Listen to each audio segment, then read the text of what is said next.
What's up guys, it's your boy Brew and we are back for another Kuro Kiseki video. In this one we've got some new gameplay screenshots. Unfortunately there's no video, but there are some screenshots and they have some hidden gems that I want to point out and discuss here. So first of all, shout out to @Hansuke21 for posting these on his Twitter, because the scans were extremely blurry and this is a little bit more high def, so we can take a look at this here. Vance we've already seen in the video, so there's nothing really to point out here. There's nothing too much different, although just a 10 mirror coin. So is this going to be new now? 10 mirror coin as opposed to 50 mirror coin? I don't know.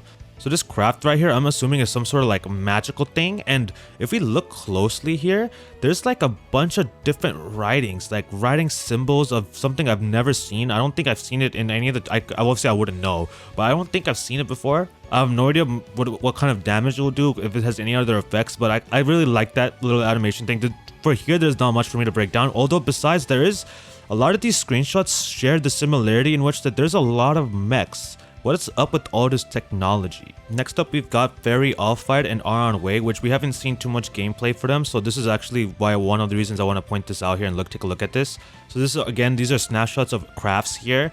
And for Feri, what I specifically want to talk about is her weapon, right? So obviously she's using a gun.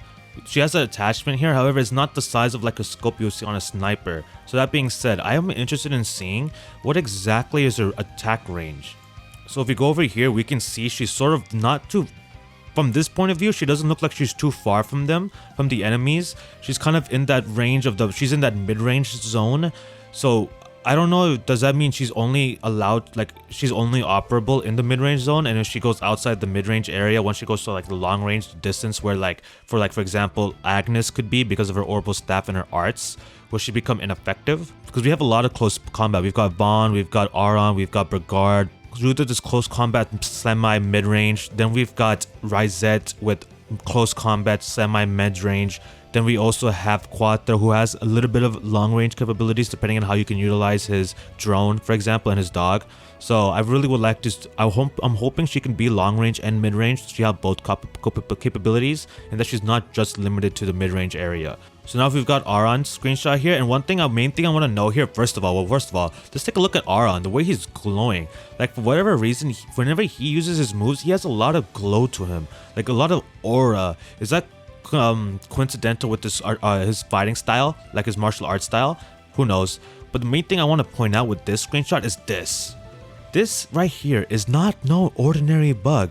You're not about to tell me a bug of this massive size with 4 sights in his hands, like 4 gigantic swords with daggers in it, is an ordinary bug. And he looks completely mech. So far, all the screenshots we've seen, the enemies are a lot of technological enemies, bots, archaisms, Nino Hekis. So is this confirmation or an indication that Ouroboros will be active in Calvert in the first game in Calvert? Because I fully expect them, because I'm assuming there's going to be more than one game in this region, obviously.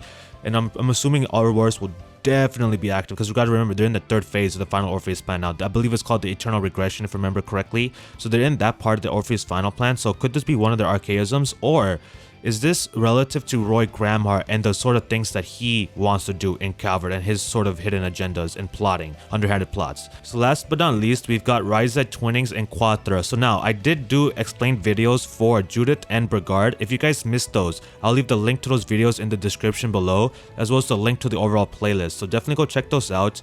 Risette Twinnings. So there's nothing much to talk about here. The main thing is, again, MTSC is the main concern for me of her and her weapons of choices and sort of her actions. What is the business with this glow here? Is my reaction to this right here is twofold. One, is this glow representative of her own powers and her own abilities, or is this a function of her weapons? So next to his orbital gun here, he has this little screen, right? He has a screen right here inputting some commands for the control the drone. Because then if we go over to this next shot, then if we look over here, we can see that after doing that little clickety click click clack in the middle there right there that we saw in the previous shot, the drone now takes active and he's actually emitting a barrier around him. So does this mean that Quatre will have support? Like, so for example, Elliot, right? So Elliot has that, what is it called? I believe it's called Resounding Beats. I'm not sure if that's the name in his Cold Steel 3, but right now I'm doing a Cold Steel 2 no item run, so I know it back in my mind. So he has Resounding Beat where it has an AoE, you build defense, and you also give HP regen. So Will Quatre have support abilities via his drone, so he can like input that click click click clack, give it a command to the drone, and then he can give these like sort of partitioned boxes to each character, or selective characters, or a particular range of characters, like an overall, maybe like a big barrier. So is he like is a drone specifics to barriers, or will he also have offensives?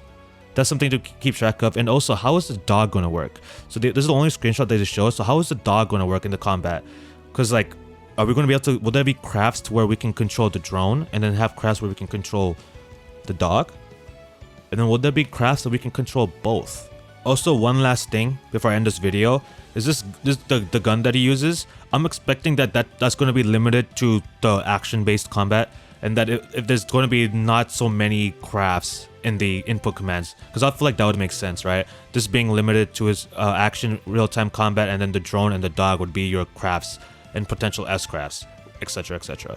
Anyways, that's it for now. If we do get English translations for these screenshots, I'll take a look at them, and if I missed anything, I'll probably make like a quick little short video, like a 40-second, 1-minute video, just quickly discussing some of the stuff that I potentially missed anything. But other than that, that's it for now. But anyways, guys, that's it for this video. Thank you guys for watching. I hope you all enjoyed it. Have a great day, and I will see you all in the next one. Peace.